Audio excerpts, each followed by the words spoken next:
Picture this. The wealthiest man in America builds himself a house, 64 rooms, an entire acre of private garden in the middle of Manhattan. Technology so advanced it wouldn't be matched for decades. And he calls it modest. Fast forward 20 years, and nobody knows what to do with it. The mansion becomes a burden, shuffled between institutions, nearly demolished, saved at the last minute by pure coincidence.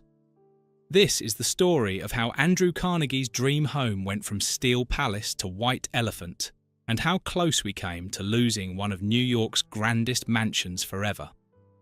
Going north, in 1898, Andrew Carnegie made a decision that his fellow millionaires thought was absolutely insane.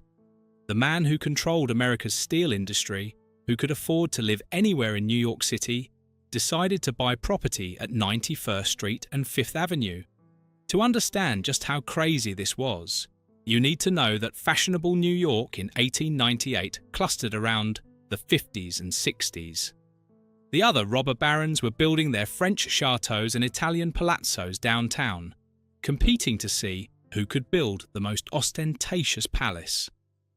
Carnegie? He went to what was essentially the middle of nowhere. His peers thought he'd lost his mind. Going all the way up to 91st Street wasn't just unconventional, it was practically suburban. The neighbourhood was undeveloped, remote, far from the centres of power in society. But Carnegie had his reasons, and they weren't about showing off. He wanted space, real space, room for his wife Louise and their infant daughter Margaret to breathe, a garden where a child could actually play. And in 1890s Manhattan, getting that kind of space meant going where nobody else wanted to be. Carnegie quietly purchased 1.2 acres of land, paying what seemed like an absurd price for property that most people considered worthless. Then he did something even stranger. He started buying up the lots around his property too. Not to build on them, not to flip them for profit.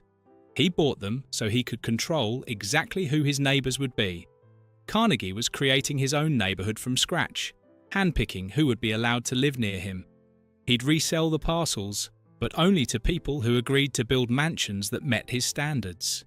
If you weren't up to snuff, you weren't welcome in Carnegie's new neighbourhood. The architectural firm of Babb, Cook and Willard won the commission after a competition. Carnegie gave them instructions that sound humble until you actually think about them. He wanted the most modest, plainest and most roomy house in New York. Modest, plain, roomy. Remember those words, because what actually got built makes them sound like a punchline. Construction began in 1899. Carnegie was involved in every detail, constantly requesting revisions, driving the architects crazy, mediating disputes through his landscape architect Howard Russell Butler.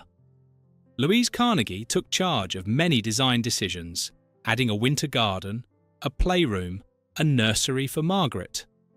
Carnegie himself focused on what he cared about most, the technology. This wasn't going to be just another mansion. This was going to be an engineering marvel. The mansion that rose on that property between 1899 and 1902 measured 56,368 square feet of living space. That's not a house, that's practically a city block, Georgian revival in style, designed to look like an English country house, which made sense given Carnegie's Scottish background and his love affair with Britain. But calling it modest was like calling the Titanic a boat, technically accurate, wildly misleading. The exterior might have looked restrained compared to some of the gilded monstrosities going up downtown, but step inside and you'd find a different story entirely. The main hall featured a 3,000 pipe organ made by Aeolian Skinner. Not a piano, not a small organ. 3,000 pipes. The kind of organ you'd find in a cathedral. Carnegie had initially budgeted $16,000 for it, but kept requesting alterations and improvements until the price ballooned far beyond the original estimate. Multiple libraries, because apparently one library wasn't enough for a modest house. A breakfast room that could seat dozens. a drawing room decorated in Louis XV style, and Scottish touches everywhere you looked. Bagpipes carved into the gilt details of the music room, thistle motifs on practically every surface, acorns carved into the woodwork, symbols of the self-made man. Carnegie wanted everyone to know where he came from and what he'd achieved. But here's where it gets interesting. Carnegie wasn't just building big. He was building smart, using the same engineering principles that had made him rich. This mansion became the first private residence in the United States to use structural steel frame construction. The man literally built his house the same way he'd built his fortune. He was living inside his own product, proving that steel construction wasn't just for bridges and office buildings. The technology inside was decades ahead of its time. Multiple electric Otis elevators, making it one of the first homes in New York with that kind of luxury. The air conditioning system was so sophisticated it could heat, cool, and humidify individual rooms independently. In 1902, that was practically magic. A fully electrified laundry room. And perhaps most impressive, a miniature train track in the basement with a coal car that could travel from the storage bin to enormous twin Babcock and Wilcox boilers, each capable of carrying 200 pounds of steam pressure. Carnegie being Carnegie, he installed duplicate systems for everything. 2 boilers, backup electrical systems, redundant everything. The engineer in him couldn't stand the thought of a single point of failure. If one system broke down, another would immediately kick in. He applied industrial efficiency to domestic life, and the result was probably the most technologically advanced private home in America. The garden deserves its own chapter in this story. Richard Schermerhorn Jr. designed a private paradise that covered the southern portion of the property. But Carnegie didn't just plant some flowers and call it a day. In April 1901, the New York Large Tree Company began delivering around 30 mature trees to the site. Full-grown trees, some measuring up to 60 feet tall and 17 inches in diameter. The New York Times devoted multiple articles to this horticultural engineering feat, describing how massive trees were dug up and transplanted to Carnegie's property. There was a stone and timber pergola where you could sit and enjoy views of the entire garden. Elaborate cast iron fencing with granite walls and piers topped with stylized acorns and urns enclosed everything. One of the few private enclosed green spaces in Manhattan. The Carnegies moved in on December 12, 1902. Andrew wrote to friends describing how happy he was, how the house was exactly what he'd hoped for. Louise noted in her diary that she was very pleased with the house, though she'd been the one actually making most of the design decisions while Andrew obsessed over the mechanical systems.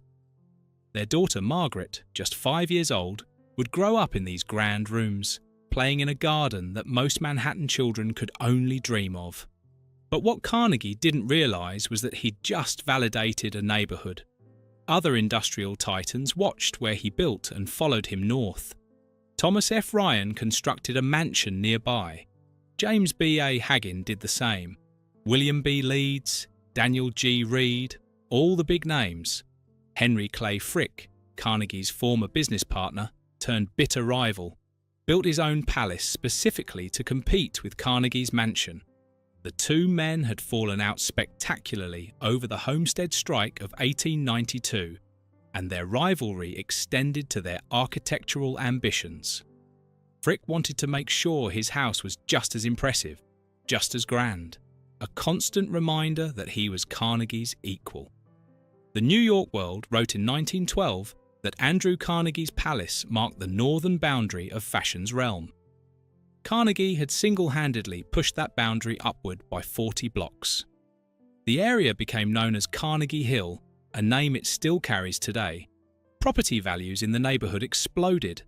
The New York Sun reported that Carnegie's 1898 land purchase had caused prices of vacant property nearby to skyrocket. Carnegie had created exactly what he wanted, an exclusive enclave where he controlled the character and quality of development. But the mansion wasn't just for showing off. Carnegie used it as his headquarters for systematic philanthropy. From his private office, he orchestrated the distribution of roughly $350 million of his personal fortune. He funded over 1,500 public libraries across America and Britain. He created universities and research institutions. He built concert halls. The man gave money away with the same industrial efficiency he'd used to make it. The staff required to run this place was substantial. Housekeepers, cooks, gardeners, maintenance workers for the complex technical systems, personal servants for the family.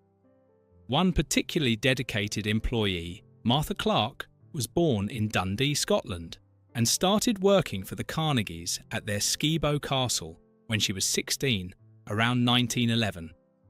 She made the regular journeys between New York and Scotland with the family for years, a living connection between Carnegie's two worlds. When the mansion was fully staffed and operational, when the organ filled the main hall with music and the dining room seated dozens of powerful guests discussing the future of America, it was as grand as any palace in the country. Carnegie might have called it modest, but when those lights came on and those doors opened for society events, nobody was fooled. This was power and wealth on an epic scale. But building a house specifically tailored to one person's needs, equipped with technology requiring constant specialized maintenance and a massive staff, works great while that person is alive and paying for it. Once they're gone, you're left with a beautiful white elephant that nobody quite knows what to do with. And that countdown had already started. The philanthropist's last years. Andrew Carnegie didn't just collect money. He wasn't like the other robber barons who built their fortunes and sat on them like dragons on gold hoards. Carnegie had published an essay in 1889 called The Gospel of Wealth, arguing that rich people had a moral obligation to use their money to improve society.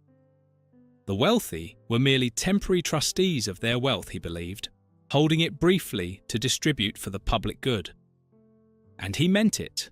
From 1901, when he retired from active business after selling Carnegie Steel to J.P. Morgan for $480 million, until his death in 1919, Carnegie lived his philosophy. The mansion became mission control for what might be history's greatest act of systematic philanthropy. He'd meet with representatives from towns seeking library funding in one of his multiple libraries. He'd correspond with university presidents about establishing new institutions. He'd plan his next charitable venture while sitting in the conservatory, looking out over his garden. Carnegie held dinners for what he called the Knights of the Cloth, informal gatherings where he'd discuss philanthropy with other wealthy men. The organ concerts in the main hall became regular events. Louise Carnegie noted that he delighted in society, in conversations with interesting people, in the life of the mind. The mansion wasn't just a home, it was a salon, a meeting place, a centre of influence. Starting in 1911, Carnegie began allowing local children to play in his garden. The private paradise he'd created became semi-public, a gift to the neighbourhood. It was exactly the kind of gesture his gospel of wealth demanded.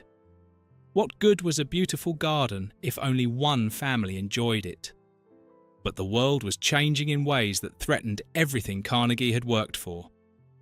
World War I broke out in 1914. The man who'd spent millions promoting international peace watched the world tear itself apart. The Carnegies could no longer make their annual summer trips to Skibo Castle in Scotland. They bought a summer house in Massachusetts instead, but it wasn't the same. Shadowbrook, as the Massachusetts estate was called, became their summer retreat, but Scotland remained in their hearts. In 1915, an anarchist tried to bomb the Carnegie mansion. The attempt failed, but it drove home an uncomfortable truth. Carnegie's wealth and prominence made him a target. The labour disputes, the strikes, the violence at Homestead that had destroyed his friendship with Frick, these things created enemies who wanted to hurt him. The mansion needed security, protection, constant vigilance. Carnegie bought a wooden shack in 1917 on the southeast corner of 5th Avenue and 90th Street. Not because he wanted it, he bought it specifically to prevent developers from erecting an apartment building that would block his view and lower property values. He'd pay good money for an eyesore just to keep it from becoming something worse. That's how seriously he took control of his neighborhood. On April 22, 1919, Margaret Carnegie married Roswell Miller at the mansion. It was a grand society wedding, exactly the kind of event the house had been designed to host. Over 100 guests attended the noon ceremony. Walter Gale played the wedding march on the organ. The main floor was decorated with hundreds of fresh flowers. Margaret wore white satin and lace, and coincidentally, it was Andrew and Louise's 32nd wedding anniversary. The house witnessed what might have been its happiest moment, a celebration of family and love and new beginnings. Just months later, on August 11, 1919, Andrew Carnegie died of bronchial pneumonia at Shadowbrook. He was 83 years old. He'd given away $350,695,653 during his lifetime, roughly 90% of his fortune. His last $30 million went to foundations and charities after his death. The man had practiced what he preached, systematically distributing nearly everything he'd made. Carnegie left the mansion to Louise. In his will, he also left sizable amounts to his butler, housekeeper, nurse, and oldest servant, noting that these four were as members of his family. The gesture was pure Carnegie, remembering the people who'd actually made his life comfortable. The mansion was valued at just under $1 million when Carnegie died, equivalent to about $15 million in today's money. But that valuation didn't account for the real cost, maintaining it. The complex heating system required specialized staff. The elevators needed constant maintenance. The extensive gardens required professional gardeners. The house needed a full complement of servants just to keep it running. And Louise Carnegie, while certainly wealthy enough to afford it, was suddenly living alone in a 64-room mansion designed for entertaining on a grand scale. The widow's vigil.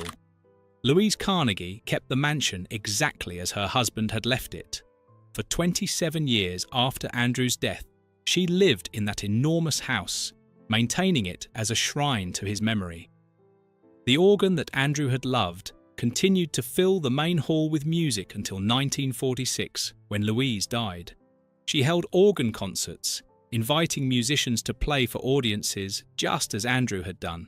She entertained her grandchildren in the garden that Andrew had so carefully designed.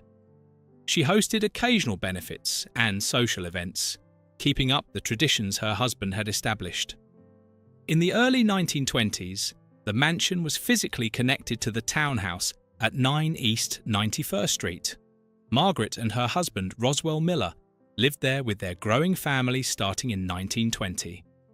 Mother and daughter maintained separate households in connected buildings, a practical arrangement that kept the family close while giving each their independence. Margaret would live at 9 East 91st Street until 1948, long after her mother's death. But maintaining that house grew harder every year. The technology that had been cutting edge in 1902 was outdated by the 1920s. The systems needed constant repairs. Finding people who understood how Carnegie's redundant mechanical systems worked became increasingly difficult. The house was from another era, designed for a way of life that was rapidly disappearing. The Gilded Age was over. The robber barons were dying off. The massive Fifth Avenue mansions that had symbolized American wealth and industrial power were becoming expensive anachronisms. Many were being torn down, replaced with apartment buildings that could generate steady rental income. Others were being converted into institutions, hotels, office buildings, anything that could justify the operating costs. Louise maintained a skeleton staff under the supervision of the family steward, Alexander Morrison. But as she aged and her needs became simpler, whole wings of the house sat unused. the ballroom Carnegie had specifically instructed the architects not to include, well, his other entertaining spaces sat largely empty. The multiple libraries gathered dust. The conservatory, that beautiful glass structure where Carnegie had spent so many hours, required expensive maintenance for plants nobody was looking at anymore. Louise Carnegie died on June 24, 1946, at the age of 89. Her daughter Margaret was by her bedside. Louise left the mansion to the Carnegie Corporation of New York, the philanthropic foundation Andrew had established. And immediately, the Carnegie Corporation faced a problem that would haunt the building for the next 3 decades. They didn't need it. They had no use for a 64-room mansion, no matter how historically significant or technologically advanced. They couldn't justify the expense of maintaining it, but they also couldn't just abandon it or let it fall apart. This was Andrew Carnegie's home, the place from which he'd orchestrated one of history's greatest acts of philanthropy. It deserved better than the wrecking ball. But what exactly should they do with it? The mansion sat largely empty after Louise's death, maintained by Morrison and a skeleton crew. It remained largely intact, frozen in time, a monument to a world that no longer existed. The Carnegie Corporation tried to figure out what to do with this very expensive problem they'd inherited. And their first solution seemed perfect on paper: the unwanted palace. In late 1946, just months after Louise Carnegie's death, the Carnegie Corporation made the mansion an offer it thought the world couldn't refuse. They approached the United Nations, which had just been founded and desperately needed space in New York City, with a proposal. The mansion could serve as their clubhouse and office space. The UN Secretariat could occupy the building. There would be club rooms for delegates. It seemed ideal. A building dedicated to peace and philanthropy, becoming headquarters for an organization dedicated to international cooperation. Andrew Carnegie would have approved. The proposal went through the usual channels. The UN sent people to inspect the space. Discussions happened, committees met. But as the months dragged on, it became clear the deal wasn't happening. The mansion, for all its grandeur, wasn't quite right for the UN's needs. The location was too far uptown. The building layout didn't work for their purposes. They needed something purpose-built, not adapted from a private residence. As late as 1948, 2 full years after Louise Carnegie's death, the Carnegie Corporation was still trying to work out details of leasing the house to the UN. But ultimately, the deal fell through. The United Nations decided to build their headquarters elsewhere, on land donated by John D. Rockefeller Jr. On the east side of Manhattan, the mansion remained empty. Well, not entirely empty. The personal parcel service, which shipped food packages around the world, occupied the first-floor art gallery room in the late 1940s. It was a far cry from the grand entertaining space Carnegie had envisioned. But at least someone was using the building for something. At least the lights were on, and people were walking through those halls. Finally, in January 1949, the Carnegie Corporation found what seemed like a sustainable solution. They agreed to lease both the Carnegie Mansion and Margaret's adjacent townhouse to Columbia University's School of Social Work for 21 years, with an option to renew. The lease began that year, and suddenly the mansion had a purpose again. The School of Social Work moved in and adapted the space as best they could. Bedrooms became classrooms. The grand reception rooms transformed into lecture halls. The conservatory and garden became places where students could relax between classes, study in the sunshine, escape the intensity of their work. Libraries that had held Carnegie's personal collection now housed social work texts and research materials. For nearly 2 decades, social work students attended classes in rooms where robber barons had once plotted business deals. They studied poverty and inequality in spaces built from steel profits. They learned about helping the underprivileged in a mansion that represented the heights of privilege. The irony was almost too perfect. Columbia made it work, but it was never quite right. The mansion's layout didn't suit institutional use. The ornate decorations and historical details required careful maintenance, limiting what modifications Columbia could make. The heating system, that marvel of 1902 engineering, was expensive to operate and difficult to repair. The mansion was a beautiful space for education, but it was fundamentally designed for something else. And Columbia knew it. The university was growing rapidly, and the mansion's location on the Upper East Side was increasingly inconvenient for their needs. As the lease approached its end in the late 1960s, Columbia made it clear they weren't going to renew. They announced they'd be leaving the mansion when the lease expired. The university had appreciated the space, had made good use of it, but ultimately it wasn't sustainable for their purposes. The Carnegie Corporation faced their problem all over again. The mansion was once more homeless, once more without purpose. The building that had cost nearly $1 million to build, that represented cutting-edge engineering and design, that had hosted some of the most important philanthropic work in American history, was about to become vacant again. And this time, the building faced a threat far more serious than just sitting empty: the death sentence. The year was 1966, and the Carnegie Mansion received both an honor and a potential death sentence. It was designated a National Historic Landmark, one of the highest recognitions a building can receive in the United States. The designation acknowledged the mansion's architectural significance, its role in American history, its importance as Andrew Carnegie's home and the headquarters of his philanthropic empire. But here's what most people don't understand about landmark designations in 1966.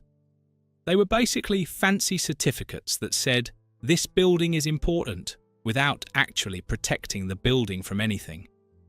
The designation carried prestige but no legal protection, at least not the kind that could stop a determined owner from doing whatever they wanted with their property. Being named a National Historic Landmark was an honor. It was not a shield. And New York City in the mid-1960s was in the middle of a demolition fever that bordered on mania. The city was eating itself, tearing down its own history to make way for the future. Penn Station had been demolished in 1963, sparking massive public outrage that came too late to save it. That gorgeous Beaux-Arts masterpiece, that cathedral to transportation, reduced to rubble so Madison Square Garden could rise in its place.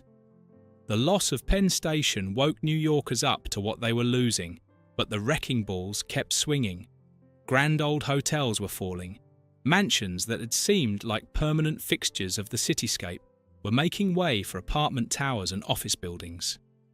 The economics were brutally simple.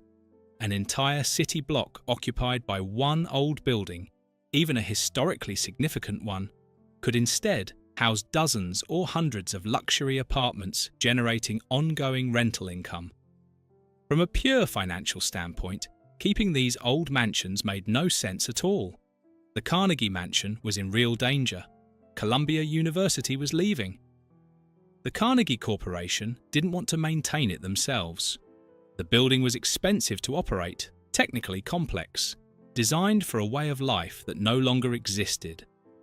The rational, practical, financially sound decision would have been to sell the property to developers, take the substantial profit, and let them build something that actually made economic sense. Developers were very interested. The location was premium real estate, 5th Avenue and 91st Street, a massive lot in one of Manhattan's most desirable neighborhoods. You could fit a significant apartment complex on that footprint. The mansion would have to go, but that was just progress. That's how cities evolved. Old things made way for new things. That was the natural order. The preservation community watched with growing dread. They'd already lost Penn Station. They couldn't bear to lose another piece of New York's history, especially one as significant as the Carnegie Mansion. But what could they do? The building had no protected status beyond its National Historic Landmark designation, which was essentially meaningless. It was a certificate, a plaque, a note in the history books. It wouldn't stop a wrecking ball. Preservationists feared the mansion would follow the path of other great Fifth Avenue residences. The Cornelius Vanderbilt II mansion, once the largest private residence in New York, had been demolished in 1926. The A.T. Stewart mansion, gone. The William Keesum Vanderbilt mansion, torn down. Most devastating of all, the Charles M. Schwab mansion on Riverside Drive, demolished in 1948 to make way for apartment buildings, despite being one of the most spectacular private residences ever built in America. Schwab's mansion had been even larger than Carnegie's, with over 75 rooms, its own bowling alley, a pool, a gymnasium, a private power plant. None of that mattered when the economics no longer made sense. The mansion came down, and luxury apartments went up in its place. If Schwab's palace couldn't survive, what chance did Carnegie's supposedly modest house have? As Columbia prepared to depart and the Carnegie Corporation weighed their options, the mansion's fate hung in the balance. The preservation community braced for the worst. And then something completely unexpected happened. Actually, two completely unexpected things happened at almost exactly the same time, in two different parts of New York City, and their intersection would save the Carnegie Mansion from destruction through what can only be described as an improbable miracle of timing: the Downtown Museum. To understand how the Carnegie Mansion was saved, we need to go back to 1895 and downtown to Greenwich Village. That's where Sarah Cooper Hewitt and Eleanor Garnier Hewitt, granddaughters of the industrialist Peter Cooper, returned from a European tour with a problem and a vision. The Hewitt sisters had been travelling through Europe, visiting museums in London, Paris, and Vienna. They'd fallen in love with the decorative arts museums they encountered, institutions dedicated to collecting and displaying furniture, textiles, ceramics, wallpaper, metalwork, all the designed objects that made life beautiful and functional. These museums preserved design history and used it to educate the public about craftsmanship and aesthetics. The Hewitt sisters thought America desperately needed something similar. In 1895, they approached the Cooper Union for the Advancement of Science and Art, the institution their grandfather, Peter Cooper, had founded, with a proposal. Could they establish a museum for the arts of decoration in the Cooper Union building? The institution agreed, and in 1897, the Cooper Union Museum officially opened its doors. The Hewitt sisters funded the museum themselves initially, donating their own collections and actively acquiring new pieces. Sarah Hewitt donated a significant lace collection. Other donors contributed pieces from the Palace of Fontainebleau, decorative fountains, various art objects. The museum grew slowly but steadily in the Cooper Union's foundation building at Lexington Avenue and 22nd Street, downtown in the Village. Now here's where this connects to Carnegie. Andrew Carnegie and Peter Cooper knew each other. They'd moved in the same philanthropic circles, shared similar values about using wealth to improve society. Carnegie served on the Cooper Union Museum's advisory council. He made generous donations to the institution. The Carnegies and the Hewitts were social acquaintances who understood each other's missions. The Hewitt sisters managed the museum until 1930, when a board of directors was appointed to oversee operations. In 1938, the museum was incorporated directly under Cooper Union, with an advisory board helping manage it. For decades, it operated in its original downtown location, slowly accumulating one of the finest collections of decorative arts and design objects in America. But by the early 1960s, Cooper Union was struggling financially. The college faced difficult budget pressures and had to make hard decisions about which programs to maintain and which to cut. In 1963, they made an announcement that shocked the design world and the preservation community. They were going to abolish the Cooper Union Museum, just close it down, disperse the collection, end the whole operation. The reaction was immediate and furious. 260 people rallied together within days and formed the Committee to Save the Cooper Union Museum. This wasn't just random concerned citizens waving signs. This was serious people with serious connections. Henry F. DuPont, the famous horticulturist and decorative arts collector, led the committee. These people had resources, expertise, and determination. They fought for 5 years through protracted legal proceedings. Their argument was straightforward and compelling. This collection was too important to lose. It represented decades of careful acquisition and study. It was genuinely unique among American museums.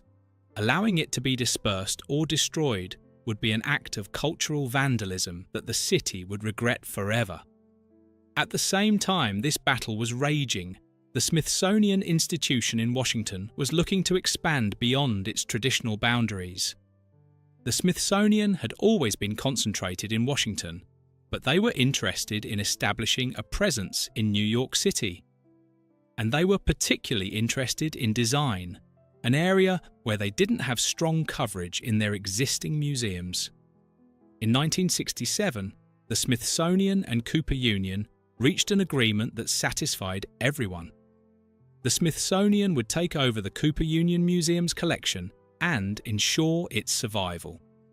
The museum would remain in New York City permanently, honouring the Hewitt sisters' original vision.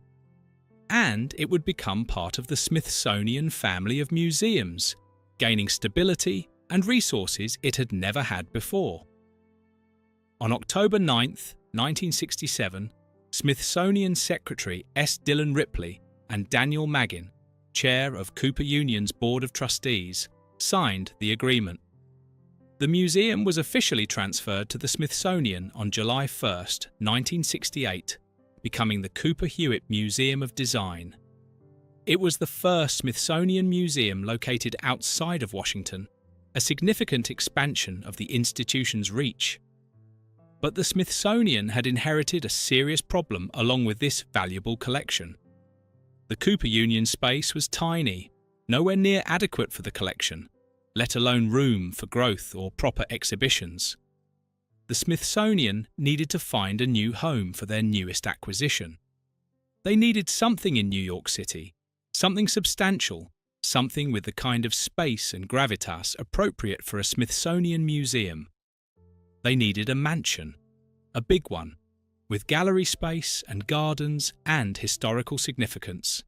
They needed, in other words, exactly the kind of building that the Carnegie Corporation was desperately trying to figure out what to do with. The perfect match. Think about the timing here. Columbia University announced it would be leaving the Carnegie Mansion in the mid-1960s. Cooper Union announced it was disbanding its museum around the same time. The Smithsonian took over the Cooper Union Museum in 1967 and immediately started looking for a New York location. The Carnegie Corporation was looking for someone, anyone, who could use their very expensive white elephant. And the American Alliance of Museums, watching all this unfold, realized they could solve multiple problems at once. The alliance played matchmaker, bringing together the Smithsonian and the Carnegie Corporation. By 1969, serious negotiations were underway. Think about the beautiful symmetry of what was happening. Andrew Carnegie and Peter Cooper had known each other. They'd moved in the same circles, shared the same values about philanthropy and education. Carnegie had supported Cooper's museum during his lifetime, and now, decades after both men's deaths, Carnegie's mansion would become the home for the museum founded by Cooper's granddaughters. It was almost too perfect. The mansion that had been built to house Carnegie's philanthropic work would now house a museum dedicated to design and decorative arts. The building that had been a burden, an expensive problem nobody wanted, would become a cherished institution. The White Elephant would become a beloved landmark. In 1972, the Carnegie Corporation formally gifted the mansion and the adjacent townhouse at 9 East 91st Street to the Smithsonian Institution. Not leased, not sold, gifted. It was an extraordinary act of philanthropy in its own right, worth millions of dollars. But the Carnegie Corporation believed this was the right use for Andrew Carnegie's home, the use that would honour his legacy and his values. The mansion needed extensive renovations to transform from a private residence and later a school into a proper museum. The architectural firm Hardy Holtzman Pfeiffer Associates was hired to oversee the conversion. They faced a delicate challenge that would test their skills and patience.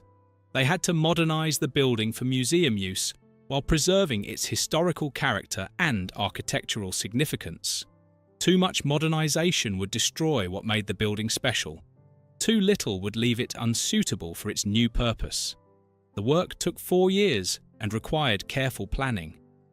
They needed climate control systems appropriate for preserving delicate textiles and works on paper. They had to create proper gallery spaces with appropriate lighting that wouldn't damage the objects on display. They needed to make the building accessible to the public, adding elements like public restrooms, visitor services areas, a gift shop, all the infrastructure a private mansion would never need. And they had to do all of this while respecting the historic fabric of the building, preserving the features that made it architecturally significant.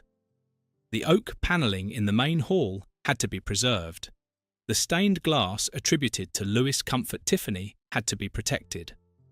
The elaborate plaster decorations in the reception room, the carved corbels in the teak room, all the details that made this mansion special had to remain intact while the building transformed around them. On October 7, 1976, the Cooper Hewitt Museum officially opened its doors in the Carnegie Mansion. For the first time in 74 years, the public could walk through Andrew Carnegie's home. Regular people, not just the wealthy and powerful, could climb that grand staircase, walk through those reception rooms, see the spaces where one of America's most famous industrialists had lived and worked and given away his fortune. The first and second floors became exhibition spaces. The third floor housed the museum's extensive library. The conservatory and garden remained, offering visitors a rare green oasis in the middle of Manhattan. The organ was gone, moved to the Nassau Center for the Fine Arts in 1974, but the space where it had stood still resonated with the memory of those concerts Carnegie had loved. The mansion had found its purpose at last, not as a private home, not as a school, as a public institution dedicated to design and decorative arts, open to anyone who wanted to visit, funded by the Smithsonian, protected from the threats of demolition and neglect that had haunted it for decades. But the story doesn't end there, because maintaining a 19th century mansion as a 21st century museum is expensive, complex, and never truly finished. The challenges of running a museum in such a building would test the institution repeatedly over the coming decades. The never-ending renovation. Operating a museum in the Carnegie Mansion meant constant compromise. The building was beautiful and historically significant, but it was fundamentally designed for a different purpose. Converting a private home into a public museum meant dealing with problems that normal museums didn't face. The gallery spaces were oddly shaped because they'd originally been drawing rooms and bedrooms, not exhibition halls. The windows that had provided lovely natural light for the Carnegies made it extremely difficult to control lighting conditions for preserving delicate textiles and works on paper. Every historical feature that made the building architecturally significant also made it expensive to maintain and nearly impossible to modify without destroying its character.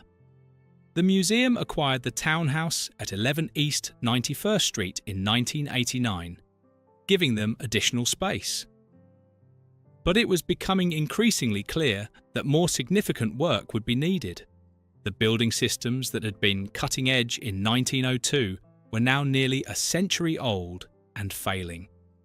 The gallery spaces weren't adequate for the museum's growing collection and ambitions. In 1995, the museum closed for a $20 million renovation. They upgraded mechanical systems, improved gallery spaces, added better visitor amenities. The museum reopened in 1996, and for a while, it seemed like the problems had been solved. But even $20 million wasn't enough. By 2008, it was clear the mansion needed more extensive work, much more extensive. The museum launched another renovation project, and this time the price tag was staggering, $91 million. The museum would close for 3 years, from December 2011 to December 2014, for the most comprehensive renovation in its history. This wasn't just repairs and updates. This was a fundamental reimagining of what the museum could be. They hired multiple architecture firms to work on different aspects. Gluckman Manor Architects handled the interior renovation. Beyer Blinder Bell oversaw the engineering and historic preservation, making sure that modernisation didn't destroy historical integrity. Hood Design Studio redesigned the garden, updating the 1901 design for 21st century use. Dilla Scofidio plus Renfro created innovative display systems and interactive elements that would make the museum engaging for contemporary visitors. The renovation restored key features to their original grandeur while adding cutting-edge museum technology. They increased exhibition space from about 10,000 square feet to 17,000 square feet, including a new 6,000 square foot gallery. They installed interactive creative technologies that let visitors engage with design in completely new ways. They created a special pen that visitors could use to save objects they were interested in for later exploration, blending digital technology with physical space. The renovated museum reopened on December 12, 2014, exactly 112 years after Andrew and Louise Carnegie had first moved into their new home. The opening was celebrated with exhibitions, events, and press coverage that highlighted how the mansion had been transformed into a 21st century institution while respecting the Victorian mansion that housed it. The project achieved LEED Silver certification, optimizing the mansion's energy performance and implementing sustainable practices. They purchased green certified electrical supply, reduced water use, improved insulation, made dozens of enhancements. But making a 19th century mansion energy efficient is like teaching an old dog new tricks. The building was designed for an era when energy was cheap and environmental impact wasn't a consideration. The steel frame that had been revolutionary in 1902 now required specialized maintenance. The decorative elements needed careful preservation. The garden needed perpetual care. Every renovation, no matter how extensive, was just buying time until the next one, because old buildings, especially ones as complex as the Carnegie Mansion, never stop needing work. The irony of survival. Today, the Cooper Hewitt Smithsonian Design Museum continues to operate in the Carnegie Mansion. It's the only museum in the United States devoted exclusively to historic and contemporary design. It hosts exhibitions, runs educational programs, maintains one of the world's finest collections of design objects. Visitors come from around the world to see both the collection and the building that houses it. But it's worth remembering what this building actually is. It's a museum operating in a structure that was never meant to be a museum, a private palace that became an institution, a steel magnate's dream home that found its purpose only after his death and only through an improbable series of coincidences. When Andrew Carnegie built his mansion in 1902, he thought he was creating a family home, a place where he could live comfortably with Louise and Margaret, a garden where children could play, an office from which he could oversee his philanthropic work. He got all of that, but only for 17 years before pneumonia killed him at Shadowbrook. Louise tried to maintain it as a home for another 27 years, but increasingly it must have felt like living in a museum. Whole wings sitting unused, complex systems requiring constant expensive maintenance, a house designed for grand entertaining, occupied by one elderly woman and her memories. After Louise died, the building spent decades searching for a purpose. United Nations headquarters? Didn't work out. University building? Temporary at best. And finally, improbably, a museum founded by the granddaughters of Carnegie's friend and fellow philanthropist. A use that made sense, honoured the building's history, and justified its continued existence. The mansion stands today as a monument to several different things simultaneously. It's a monument to Carnegie's wealth and his particular vision of what wealth should be used for. It's a testament to early 20th century technological innovation, with its steel frame and sophisticated mechanical systems. It's an example of how the Gilded Age's grandest residences struggled to find relevance in the modern world.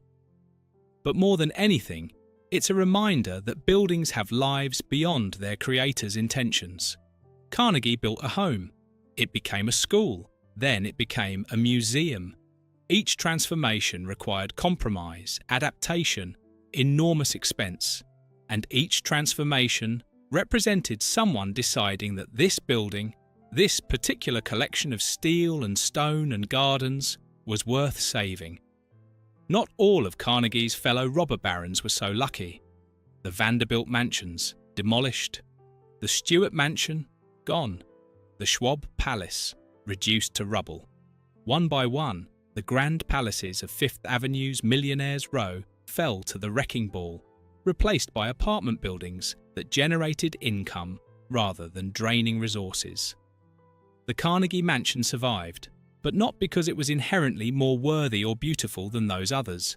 It survived because of timing, because the Smithsonian needed a New York location for a design museum at exactly the moment when the Carnegie Corporation needed someone to take an expensive building off their hands, because enough people believed it was worth the enormous expense and effort to save it.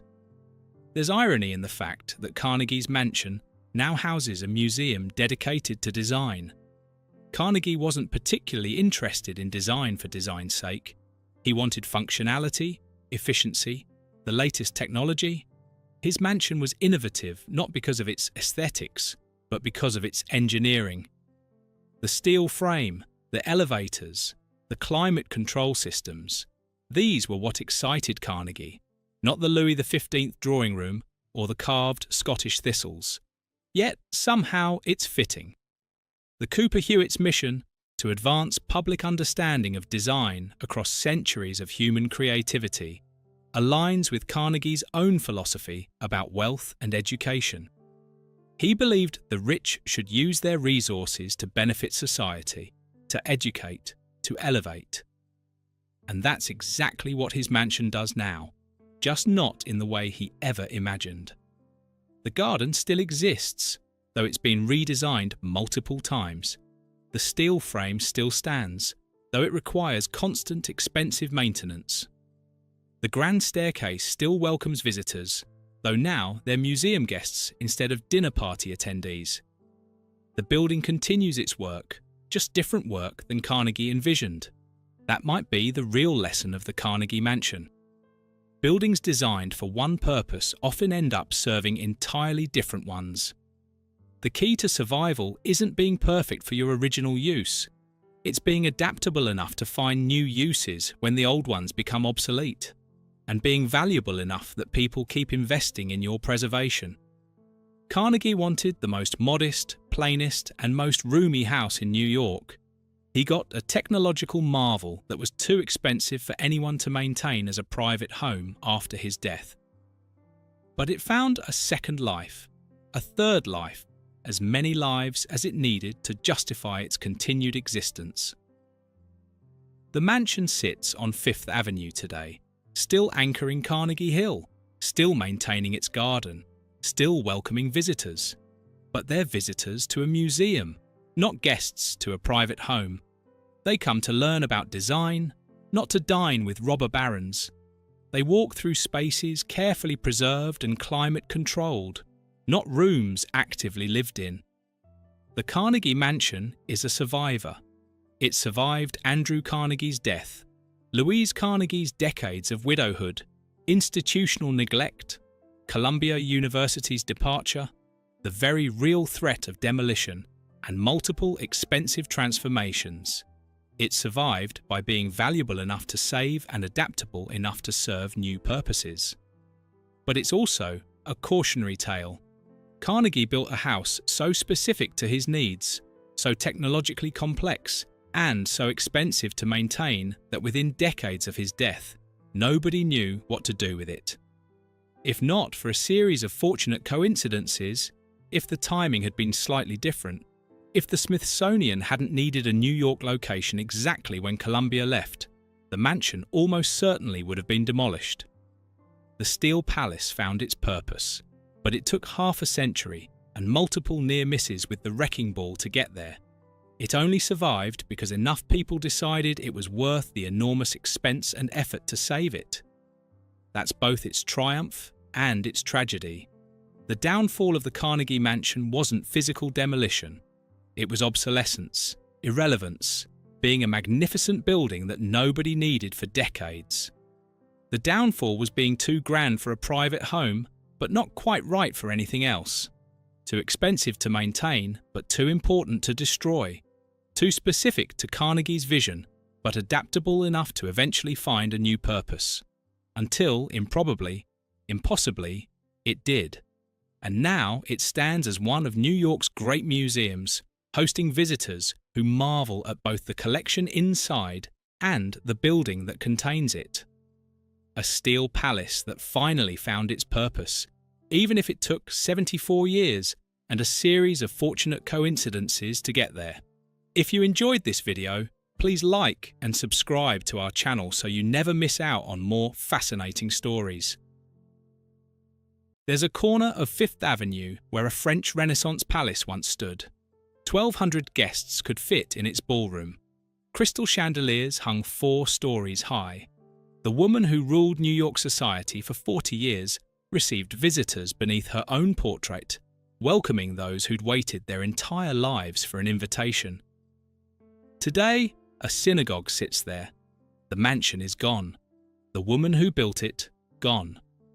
But what happened in those final years tells us something about the price of power, and what happens when the world you built forgets you're still in it. This is the story of the Astor Mansion. The woman who would be queen. To understand the mansion, you have to understand the woman who lived in it. Caroline Schermerhorn Astor wasn't just rich, she was something else entirely. Born in 1830 to one of New York's oldest Dutch families, she could trace her lineage back to the city's founding. Her people had been here for 200 years before she drew her first breath. That kind of pedigree meant something in the world she inhabited. It meant everything, actually. When she married William Backhouse Astor Jr. in 1853, the newspapers called it the wedding of the season. But here's the thing most people don't know. Caroline wasn't marrying up. If anything, the Astors were marrying up by getting her. The Schermerhorn name carried more weight in old New York society than the Astor fortune ever could. Her father was worth $500,000 when she was born, roughly $15 million in today's money. But it wasn't about the money. It was about the bloodline. The Astors had wealth, certainly. Mountains of it. John Jacob Astor, the family patriarch, had made his fortune in fur trading and Manhattan real estate, becoming the richest man in America before his death in 1848. But wealth without breeding was just money, and in the rigid social hierarchy of the Gilded Age, money alone could never buy you a seat at the table. Caroline brought something the Astors desperately needed: legitimacy. Her husband William had no interest in society. He preferred his yacht and his racehorses. He'd spend weeks at sea, leaving Caroline alone in their mansion. Some marriages might have suffered from that kind of distance. But for Caroline, it gave her something more valuable than companionship. it gave her freedom.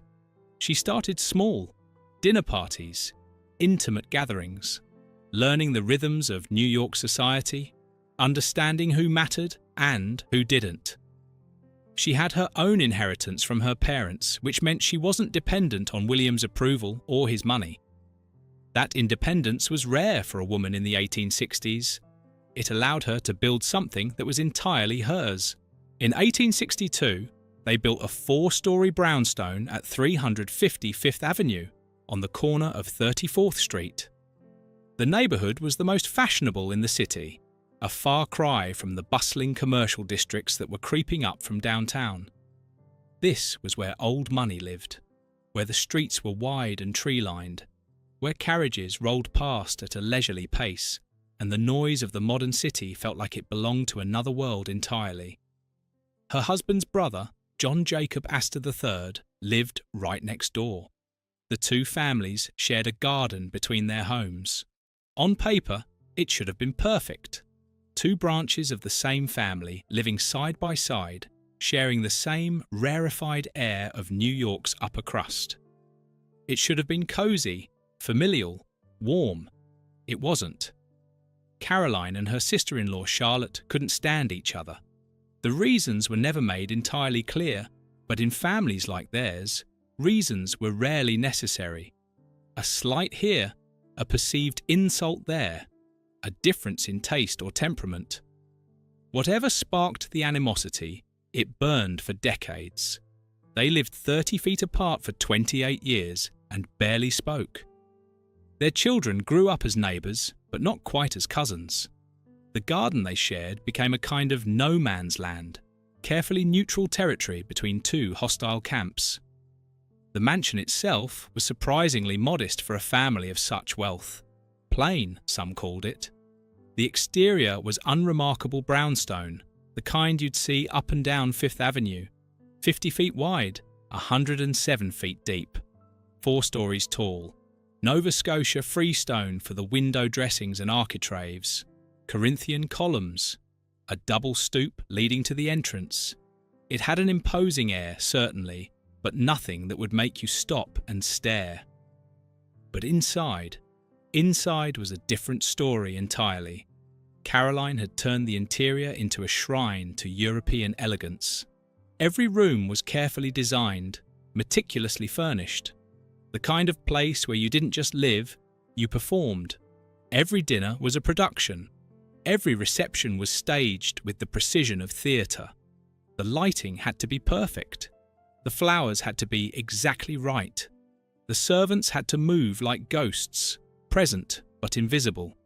The ballroom became the centre of her universe. Not large by the standards that would come later when she'd build her palace uptown, but large enough for her purposes. It could hold 400 guests, maybe a few more if they squeezed together, but 400 was the magic number. The number that felt right, the number that would define an entire era of New York society. 400, that number would become legendary. The 400, a kingdom built on exclusion. It started with a man named Ward McAllister. He was a southern dandy with a talent for parties and an obsession with proper etiquette. He called Caroline his mystic rose. Together, they decided to codify New York society, to draw a line between those who belonged and those who didn't. McAllister did the math. 400 people, he announced, was the number of truly fashionable people in New York. Anyone beyond that number, he warned, would either feel uncomfortable at a ball or make others uncomfortable. Some said the number came from the capacity of Caroline's ballroom. Others said it came from the guest list for her elaborate dinner dances, held 3 times each season, with different guests each time. The truth probably lies somewhere in between. But the number stuck. The 400 became shorthand for New York's elite. If your name was on that list, you had arrived. You were somebody. Your daughters could make good marriages. Your sons could enter the right clubs. Your family would be invited to the right homes. If your name wasn't on the list, well, you might as well not exist. And people tried everything to get on it. They'd hire the right tutors for their children. buy houses in the right neighbourhoods, join the right churches. They'd send their daughters to the same finishing schools. They'd summer in Newport, hoping to cross paths with the right people. They'd donate to the right charities, sit on the right boards, all in the hope that Mrs. Astor might notice them and deem them acceptable. The process of getting an invitation to one of Caroline's balls was elaborate and specific. First, you had to be on calling terms with her. That meant you'd left your card at her home during the appropriate calling hours, and she'd left hers at yours. This couldn't happen just once. It had to be ongoing, regular. You had to maintain the relationship through the careful dance of calling cards and afternoon visits that defined polite society. Then, if you were lucky, you might receive an invitation to one of her smaller dinners. These were tests. Auditions, really. Could you handle the 8 courses served with mathematical precision? Did you know which fork to use for the fish? Could you make appropriate conversation without being too loud or too quiet? Were you interesting but not scandalous? Refined but not dull? If you passed those tests, if Caroline decided you had the right combination of breeding, manners and taste, then maybe, just maybe, you'd receive the ultimate prize, a thick card delivered by hand, inviting you to Mrs. Astor's annual ball. The January ball was the event of the social season. Every year, without fail, Caroline would throw open her home to the 400. They'd arrive in their carriages, the women dripping with jewels, the men in white tie.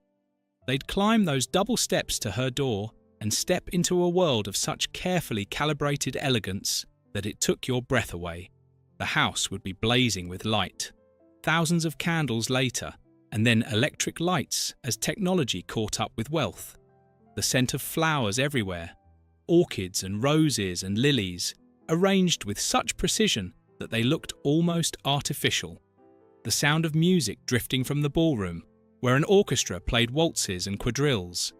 And there, in the reception room, would be Caroline herself. Caroline wielded that power with the precision of a surgeon and the ruthlessness of a general. She decided who was acceptable, who had the right breeding, who had the proper manners. The newly rich, those who'd made their fortunes in industry and railroads, were particularly suspect. They had money, yes, but did they have taste? Did they understand the subtle gradations of fork placement? Did they know which calling card to use on which day? Most importantly, could they trace their family back to before the Revolution? The Vanderbilts learned this lesson the hard way. Cornelius Vanderbilt had built a railroad empire. His grandson William had more money than God. But railroad money was considered dirty. New money, earned rather than inherited. Caroline wanted nothing to do with them. Then came 1883. William Vanderbilt's wife, Alva, was planning an elaborate costume ball for the housewarming of their new Fifth Avenue mansion. It would be the social event of the year. Everyone who mattered would be there, including Caroline's youngest daughter, also named Caroline, who was practicing for a special dance performance at the ball. Just before the event, Alva sent word. Young Caroline couldn't participate. Why? Because Mrs. Astor had never formally called on Mrs. Vanderbilt. In the intricate social code of the time, this was devastating. If you hadn't called on someone, you didn't acknowledge their existence. You couldn't very well send your daughter to perform at the home of someone you'd never officially recognized. Caroline was trapped. She had to choose between her daughter's humiliation and her own principles. She chose her daughter. She went to the Vanderbilt mansion, left her calling card, and made the formal call that society required.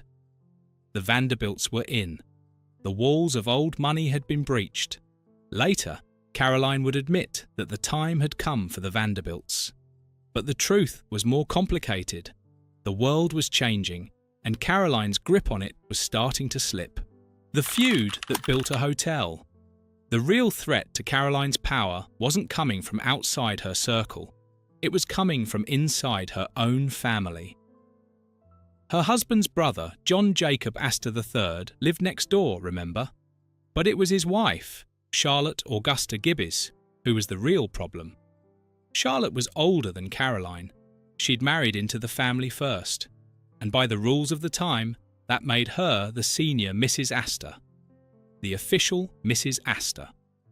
Caroline had to go by Mrs. William Astor, a qualifier, a lesser title. She hated it. For years she seethed, but there was nothing she could do. Charlotte held the title by right of seniority. Then, in 1887, Charlotte died. Caroline saw her opportunity. She immediately dropped the William from her calling cards. From now on, she would be known simply as Mrs. Astor. The Mrs. Astor.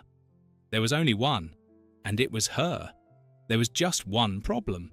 Charlotte had a son, William Waldorf Astor, and William believed that with his mother's death, the title should pass to his own wife, Mary. After all, when John Jacob Astor III died in 1890, William became the titular head of the Astor family. Shouldn't his wife be the Mrs. Astor? Caroline refused. She was the senior living Astor wife. She'd earned the title through decades of social leadership. She wasn't about to hand it over to her nephew's wife just because William thought he deserved it. The feud that followed would reshape Fifth Avenue. William asked Caroline politely to add her husband's name back to her calling cards, just to distinguish between the two Mrs. Astors. Caroline ignored the request completely. William asked again. Caroline ignored him again. So William Waldorf Astor did something Caroline never saw coming. In 1890, he announced that he was tearing down his father's mansion, the house that stood right next to Caroline's, connected by that shared garden. He was going to build a hotel on the site. Not just any hotel, a 13-story hotel with a commercial entrance right next to her private residence. The first thing she'd see every morning would be strangers walking into a public building. The noise, the crowds, the absolute vulgarity of it all, right there on her doorstep. It was a declaration of war. The Waldorf Hotel opened in 1893. It was magnificent, German Renaissance style, with 450 guest rooms and 15 public rooms. Marble everywhere, bronze capitals, a garden court with full-grown palms. It was the first hotel in New York to offer electricity and private bathrooms in every room. The wealthy flocked to it. It became the place to see and be seen, and it towered over Caroline's modest brownstone like a giant pointing a finger at her obsolescence. The hotel was an instant sensation. Everyone wanted to see it. Tourists came to gawk at the German oak panelling and the Sienna marble. The wealthy came to dine in the reproduction of King Ludwig's Great Hall. The ladies' drawing room was decorated to look like an apartment from Marie Antoinette's palace. The lighting fixtures in the men's cafe were held by carved figures of Tyrolean women. It was opulent. It was excessive. It was everything Caroline's rigid sense of taste found vulgar. But it worked. William had made his point. Then he twisted the knife. He moved to England, renounced his American citizenship, became a British subject, eventually bought himself a title and became Viscount Astor. He'd do anything, apparently, to escape the shadow of his aunt. He'd beaten her at her own game, and he wanted her to know it. Every time she looked out her window, she'd see his monument to her defeat. Every time she tried to enjoy her garden, she'd hear the noise from the hotel, the laughter of guests, the rumble of carriages, the sound of a world that didn't care about her rules or her standards or her carefully maintained boundaries. Caroline held out for a while. She was proud, stubborn, unwilling to admit that she'd been bested by a nephew she'd always considered beneath her notice. But the noise from the hotel was constant. The traffic was unbearable. The construction had lasted months, and now the operation of a major hotel next door was a daily assault on her peace. Her quiet residential neighbourhood had become a commercial district. Fifth Avenue was changing. The old families were starting to move north, following the development that was creeping up Manhattan Island. The Vanderbilts had built their massive mansions well above her location, creating a new center of fashionable society. And more than that, the message was clear. The world she'd built, the world she'd ruled, was moving on without her. In 1896, Caroline did something she swore she'd never do. She moved. A palace fit for a queen. The new mansion was everything the old one wasn't. Where the brownstone at 34th Street had been modest on the outside, this was a palace. A French Renaissance chateau, designed by Richard Morris Hunt, one of the most celebrated architects in America. It sat on the corner of 5th Avenue and 65th Street, facing Central Park. This was the new frontier of wealth in Manhattan. The old money was moving north, following the Vanderbilts who'd built their massive mansions in the area years before. But Caroline's new home had a peculiarity. It was designed as a double mansion. 2 houses, really, connected by interior corridors. She would live in the northern half at 841 5th Avenue.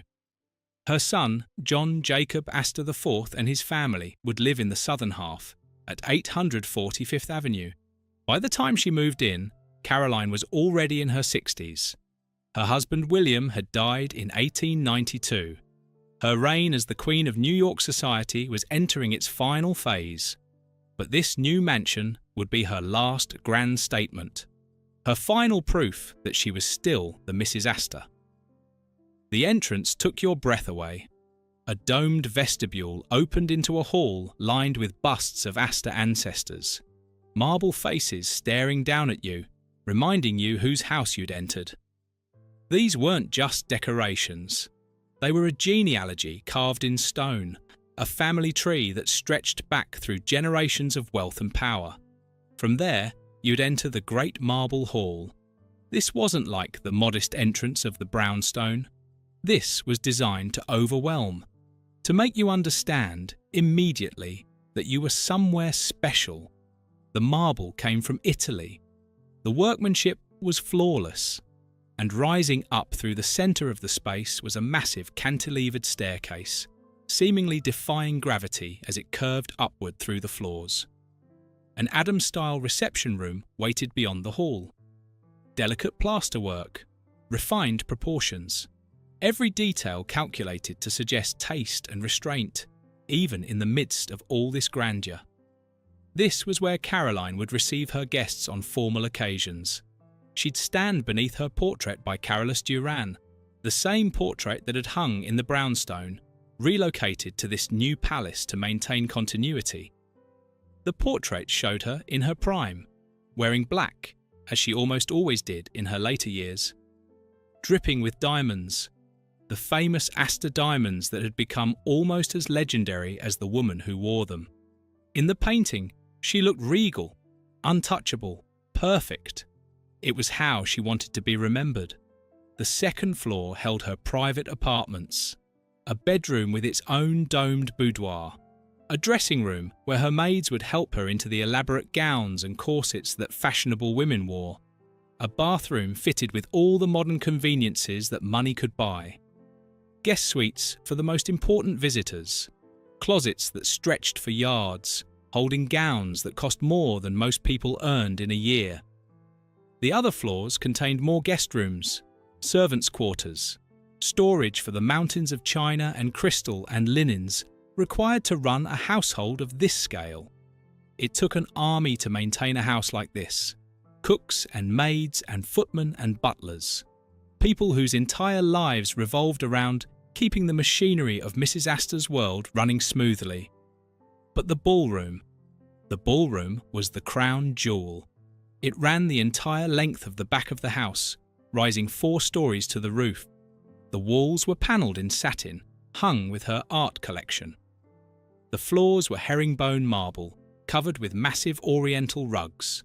4 enormous crystal chandeliers hung from the ceiling, connected by strands of pearls.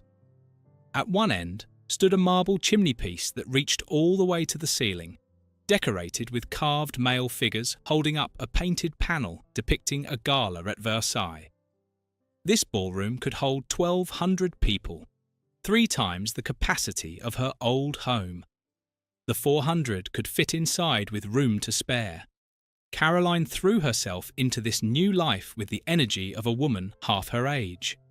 The annual January ball continued, the weekly dinners, the elaborate parties that defined the social calendar.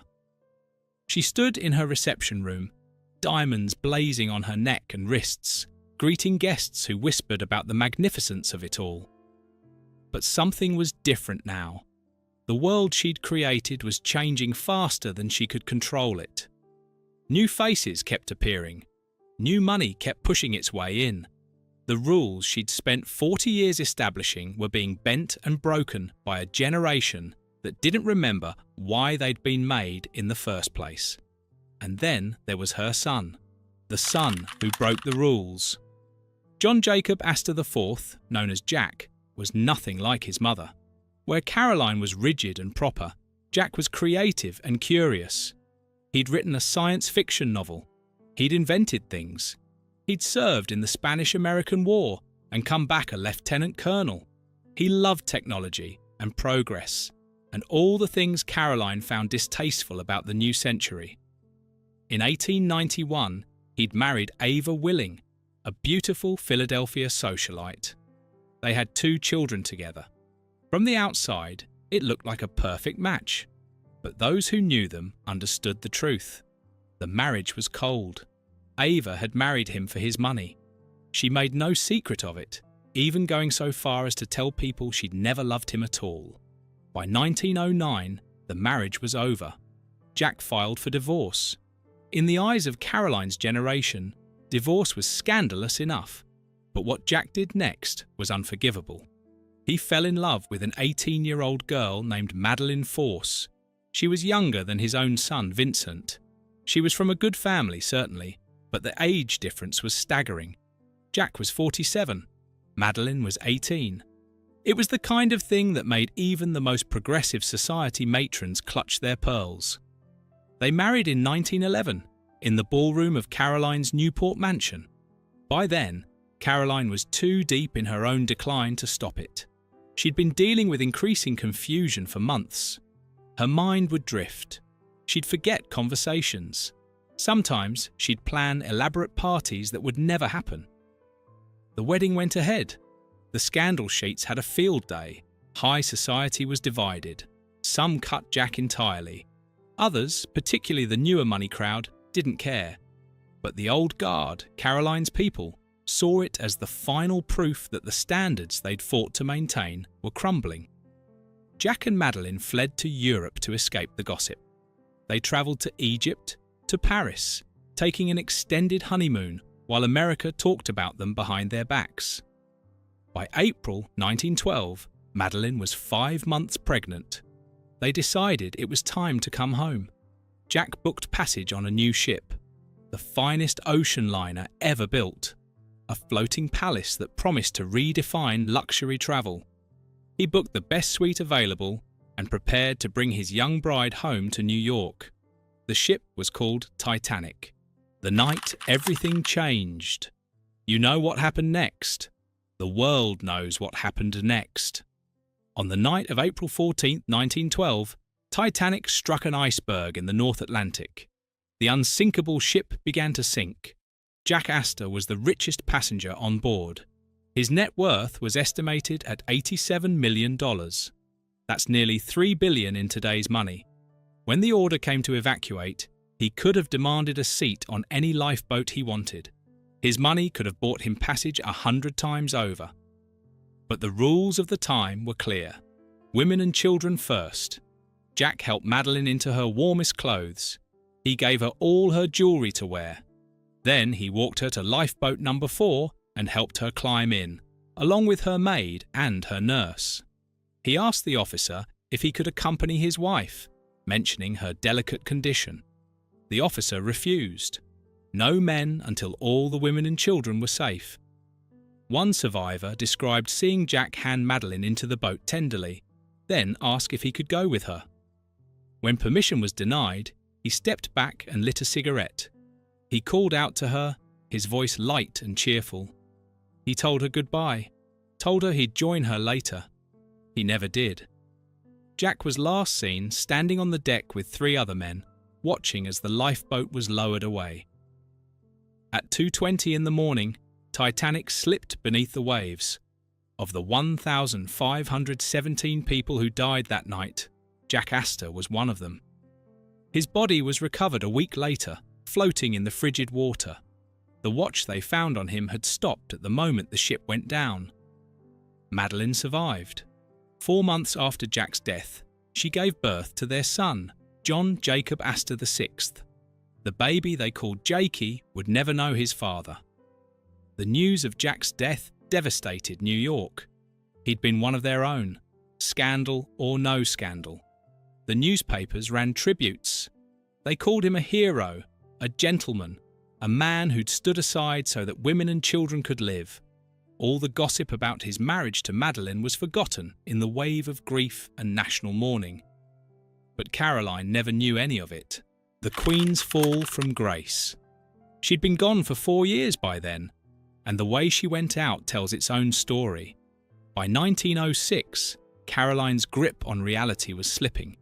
She'd been the undisputed Queen of New York society for 40 years, but the world had changed around her, and her mind couldn't keep up. She'd planned dinners that would never happen, discussing menu details with her butler for parties that existed only in her memory. She'd receive guests who weren't there, standing in her empty reception room wearing her diamonds, greeting phantoms from her past. In 1908, she gave an interview to a women's magazine. She spoke about her role as a society leader in the present tense, as if she still held the position. But then she said something that suggested she knew, on some level, what was happening to her. She told the reporter that New York would get along without her just fine, that many women would rise up to fill her place. It was the closest she ever came to admitting she was mortal. Later that year, she fell down the marble staircase in her mansion, the same staircase she'd descended thousands of times to greet her guests. Servants found her at the bottom, moaning in pain, blood matting her white hair. A doctor stitched the cuts on her head. The wounds healed. Her mind never did. After the fall, the mansion fell silent. Rooms that had once blazed with light and music were shuttered. Furniture was covered with dust sheets. The chandeliers were wrapped in netting. In the mornings, Caroline would talk to her butler about dinners that would never take place. In the evenings, after her carriage ride through Central Park, she'd return to her silent, empty house. Her dementia worsened. Her mind retreated further into the past. At one point, she became convinced she was pregnant and began preparing a nursery. She was 78 years old. On October 30th, 1908, Caroline Schermerhorn Astor died in her bedroom, confined to her bed with heart palpitations. Her son Jack and his wife had been at her bedside, but in the final hour, only her daughter Carrie remained. The newspapers paid tribute, but the truth was in what they didn't say. Her death wasn't just the passing of a woman, it was the passing of an entire era. The Gilded Age was over. The rigid social hierarchies she'd spent her life maintaining were already crumbling.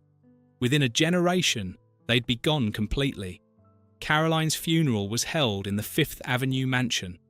Then her body was taken to Trinity Cemetery in Upper Manhattan, where she was buried beside her husband in the Astor family mausoleum. Her daughter Carrie later commissioned a 39-foot-tall cenotaph in her memory, placed in Trinity Churchyard at Wall Street. Even in death, Caroline's presence would tower over New York. But the mansion had a different fate. The mansion's final days. After Caroline's death, Jack Astor took over both halves of the double mansion. He converted it into a single residence for his family. For a brief moment, it seemed like the house might continue as a symbol of Astor power and prestige. Then came the Titanic. Jack's will left the mansion to Madeline, along with his Newport estate and a $5 million trust fund.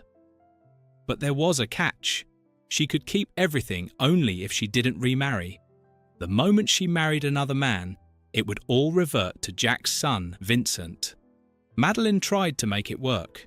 She lived in that enormous mansion with her infant son, rattling around in all those rooms that had been built for grand parties and elaborate dinners. But she was 20 years old, a widow with a baby, alone in a palace designed for a queen who'd been dead for 4 years. In 1916, she married again, a banker named William Dick. True to the terms of Jack's will, she had to give up everything. The mansion passed to Vincent Astor, Jack's son from his first marriage. Vincent didn't want it. He had his own estate on Long Island. The upkeep on a Fifth Avenue mansion was astronomical. The property taxes alone were crushing. And more than that, the world had moved on. Grand private mansions were becoming relics.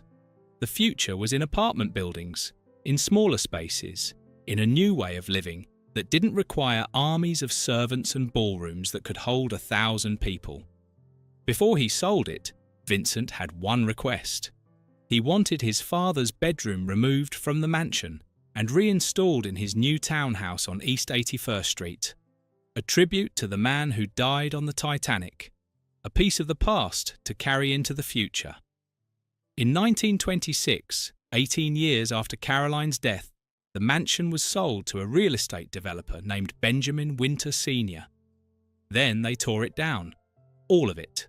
The marble halls, the cantilevered staircase, the ballroom with its 4-story ceiling and crystal chandeliers, the reception room where Caroline had stood beneath her portrait for 20 years, the domed vestibule, the busts of Astor ancestors.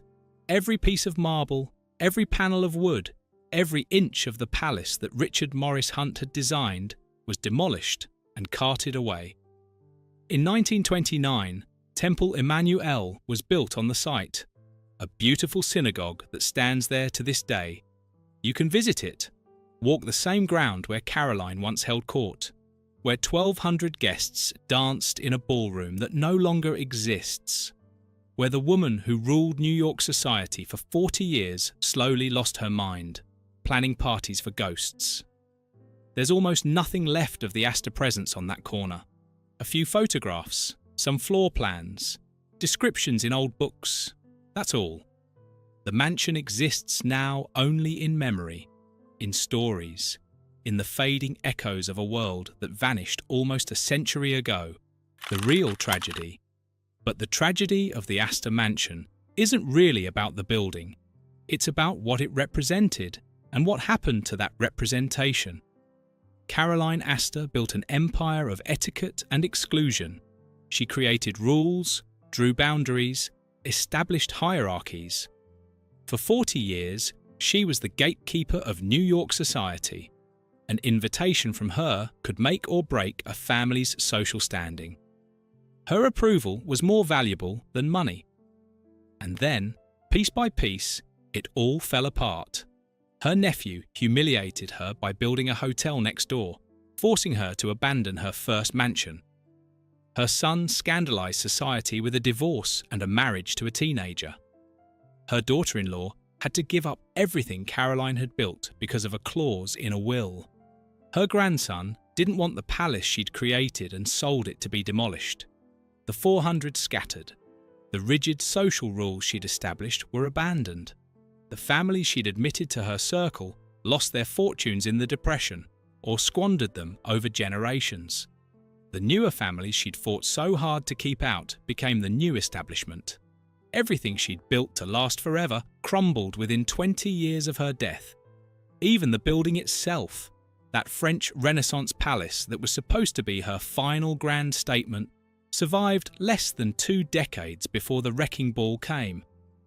What makes it tragic isn't just that it all disappeared, it's that it was always going to disappear. Caroline was trying to freeze time in place, to hold back the tide of change with calling cards and ballroom capacity and lists of acceptable names. She was building on sand and calling it bedrock. The mansion on 65th Street was magnificent. By all accounts, it was one of the most beautiful private homes in New York. But it was built for a world that was already dying. a world of rigid hierarchies and old money and bloodlines that stretched back to colonial times. A world where the right last name mattered more than talent or ambition or anything you could actually accomplish. That world was never coming back. Caroline must have known it, somewhere in the fog of her dementia. Must have felt it in those final years when she stood in her empty reception room, greeting guests who were no longer there. The house she'd built as a monument to her power became a mausoleum. She was burying herself alive in marble and crystal, throwing parties for ghosts, maintaining standards that no one else cared about anymore. Her son Jack represented everything she'd fought against: progress, technology, love that crossed age boundaries and social expectations. He wrote about the future while she clung to the past. And when he died on that ship, defending the old code of women and children, first even as the world was changing around him, it was like watching the Gilded Age itself go down with the Titanic. The mansion stood empty for years. Then it was sold. Then it was destroyed. Today, if you stand on that corner of 5th Avenue and 65th Street, there's nothing to tell you what was there before. No plaque, no marker, just a synagogue that serves a different community, built on the footprint of a palace that once held 1,200 people in its ballroom. Sometimes change erases things completely. Sometimes the past disappears so thoroughly that only the stories remain. Caroline Astor was the most powerful woman in New York for 40 years. She built an empire. She ruled absolutely. She created standards that defined an entire generation. And 20 years after her death, it was like she'd never existed at all. That's the real tragedy. Not that the mansion was torn down. Not that Jack died on the Titanic. Not even that Caroline lost her mind in those final years. The tragedy is that she spent her whole life building something permanent, something that would last, something that would carry her name forward through the generations. And it turned out to be made of nothing but air. The Astor Mansion is gone now, completely gone. You can't visit it. You can't tour it. You can't even see the foundation. It exists only in photographs and floor plans and the memories of people who died decades ago. But maybe that's fitting. Caroline Astor's entire world was built on things that were just as ephemeral: reputation, social standing, the right to be called the Mrs. Astor. Things that seemed solid at the time but turned out to be as fragile as the chandeliers that hung in her ballroom. In the end, the mansion and the woman who built it met the same fate. They vanished, and the world moved on without them. If you enjoyed this video, please like and subscribe to our channel so you never miss out on more fascinating stories.